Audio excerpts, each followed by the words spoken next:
une infrastructure informatique, des réseaux, des postes de travail et de serveurs, le cloud bouleverse tout. S'il n'y avait pas de réseau, on ne parlerait pas du cloud. Donc là aussi, je crois que c'est important. Donc on va vivre dans un monde sans fil, okay, qui sera largement dominant. C'est déjà le cas pour beaucoup. Les coûts vont rester dans les ordres de grandeur d'aujourd'hui, simplement on aura plus de bandes passantes. Et donc, c'est un point clé. On sera non plus dans une période de pénurie de réseaux, mais dans une période où les réseaux ont une capacité largement suffisante pour l'immense majorité des usages. Donc la pénurie de réseaux, on va l'oublier. Premier point majeur pour aller vers le cloud. Conséquence immédiate sur les postes de travail, l'objet d'accès, ce qu'on appelle aujourd'hui un peu un tort, un PC. Okay. Qu'est-ce qu'il va y avoir pour demain? Là aussi, on va parler rapide. La seule question qui compte, c'est pas quel OS, c'est quel navigateur. Donc aujourd'hui, on rentre dans le monde du navigateur performant. Tout se fera par navigateur parce que c'est le seul moyen de rentrer sur le cloud de n'importe quel objet, que ce soit un PC, un smartphone, une tablette, tout. Dans la plupart d'entreprises, on va voir les principales solutions pour le travail. Vous avez le fat client, le post obèse, bon, le client léger. Et aujourd'hui, les entreprises ont le choix entre l'obésité et l'anorexie, pour simplifier les choses.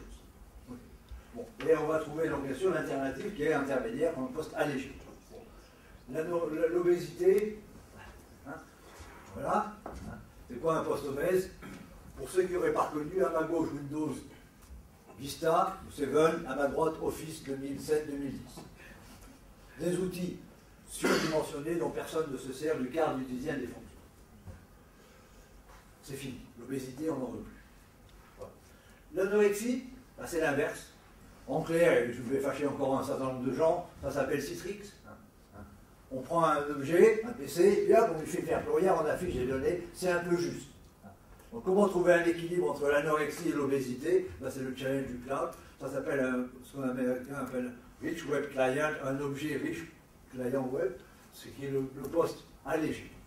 Ni obèse, ni rachitique, ni anorexique. Comment ça se traduit? C'est un poste d'infrastructure. Il y a de la mémoire? Oui. Il y a un peu de stockage? Oui. Il y a de la puissance de calcul? Oui. On en a besoin. Mais si vous voulez faire du JavaScript sur un objet qui n'a pas de puissance de calcul, c'est embêtant. Okay, il n'y a pas d'application. Ça, c'est le pied pour les directeurs informatiques. On n'installe rien. Alors là, la sécurité est parfaite. Géolocalisation, ça va être un point clé. Tous les objets seront géolocalisables, ce qui permettra des applications intéressantes à discuter en termes de sécurité. Il y a des entreprises actuellement qui travaillent sur un truc intéressant en termes de sécurité, géolocalisation.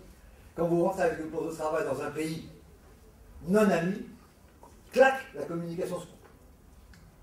Bon, si vous allez au Bangladesh, je ne sais pas, dans des pays, Iran et autres, clac, quand vous passez la frontière, c'est facile à trouver au point de vue géolocalisation, votre objet ne peut plus connecter.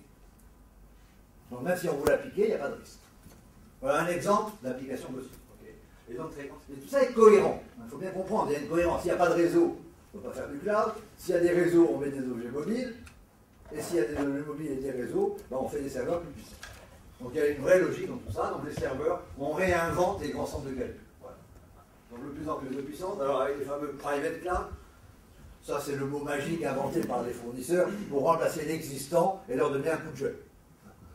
Votre informatique existante, puisque vous avez hébergé, vous appelez ça private cloud, et du jour au lendemain, vous êtes devenu moderne. Oui, c'est facile de devenir moderne. Je suis un peu méchant, mais c'est un peu quand même ce qui se passe dans quelques entreprises où on appelle private cloud. Et puis il y a les autres, le cloud normal qu'on appelle public cloud. Avant on parlait cloud, et puis maintenant il faut private et public. Le message clair, il n'y a pas de place pour les amateurs. Et on ne bricole pas quand on fait du cloud. Pour des chiffres, c'est à peu près 1 600 000 serveurs chez Google, 200 000 de plus par an. C'est 40 data centers dans le monde. Et le coût de base d'un truc comme ça, c'est 600 millions de dollars. Donc on arrête de jouer. On est, je crois, le mot cloud égale industrie. Industrialisation de l'informatique. C'est une très bonne nouvelle. On arrête de bricoler.